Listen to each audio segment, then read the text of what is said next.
Let's talk a little bit about running on fumes. I'm talking about energy deficiency in men and women, not just women. I know I've been on a rant lately about the female athlete, but I wanted to change up the topic a little bit and talk about how energy deficiency may affect both men and women equally.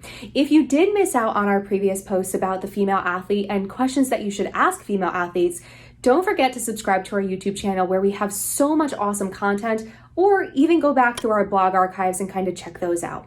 But let's talk a little bit about energy. If you guys didn't know, I grew up in a racing household.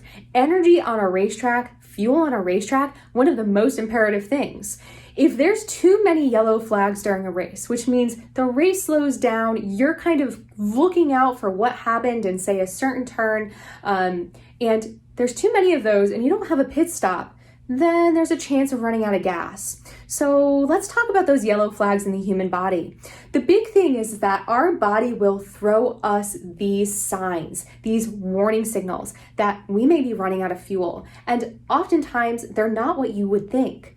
Sometimes these warning signals can have things to do with our stomach, muscle aches, headaches, kind of mental confusion, depression, anxiety, things like that. We may also see, as I've talked about numerous times, in the female athlete, a loss of menstrual cycle or abnormality of cycle schedules. All of this stuff is so important to recognize.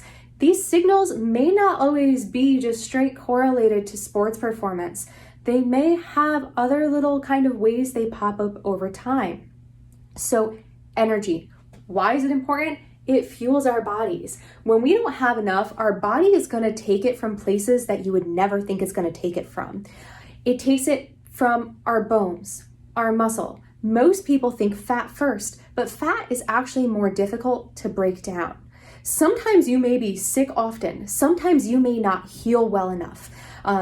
Or heal enough to get back to sport is what I'm trying to say. But you may have these difficulties. You may realize that you cannot put on muscle. You are not performing to your standards. You are struggling on the field. You are kind of confused from time to time and you feel lethargic. Well, those are all things that you kind of need to think about as we continue to talk about energy deficiency in men and women. Now, it's a little bit hard to kind of identify these factors, especially in men. In women, we typically see, yes, a loss of menstrual cycle and maybe bone mineral density starts to decrease. That can happen in a man too, not the menstrual cycle part, but the bone mineral density part. And those are things that we don't think about.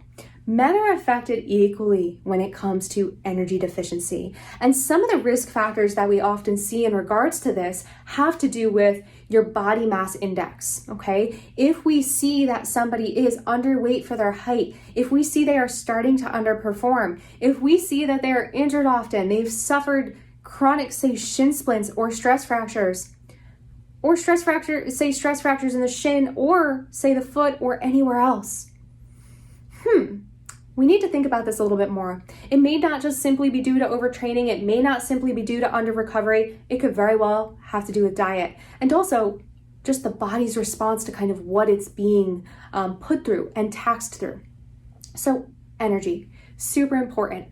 Don't let your body hit those times where it's a red flag, meaning you need to shut down. Let's recognize the symptoms sooner. Get on top of it. Make sure that you are not struggling during your performance. Make sure that you are recovering well enough. Make sure you are sleeping well.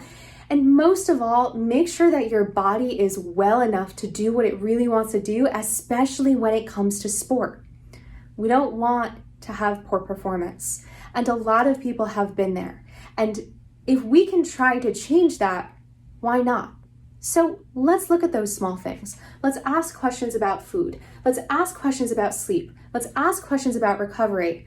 Let's ask about stomach pains. Let's talk about confusion. Let's talk about body aches. Let's talk about illness. I know so often in college, I was underfueling and I was sick all the time. That's not cool. And we don't want that to be a damper in someone's sports career or just in general. Energy deficiency can really happen at any age. And I always say, Hey, have you ever gone and bought your grandma Ensure at the grocery store to make sure she's eating? Well, sometimes we need to do that for athletes too. We need to make sure we're fueling them, whether it be a protein shake, whether it be food, whether it be, anything. They need to eat. And we also need to make sure that their recovery strategies are adequate. So guys, as always, if you have any questions about this stuff, don't hesitate to ask. I'm going to give us a little bit of another nudge, or give you guys another nudge. Don't forget to subscribe to our YouTube channel. Awesome content, whether it be female related, whether it be running related, whether it be male athlete related, whether it be COVID related. It's all happening. So give us a shout if you have any questions about anything we're talking about. We always love to learn from you guys. We always love to cater to what you guys want to learn about. So as always, I'll be back in a little bit, and I hope everybody is well, and let's keep pushing forward, everyone.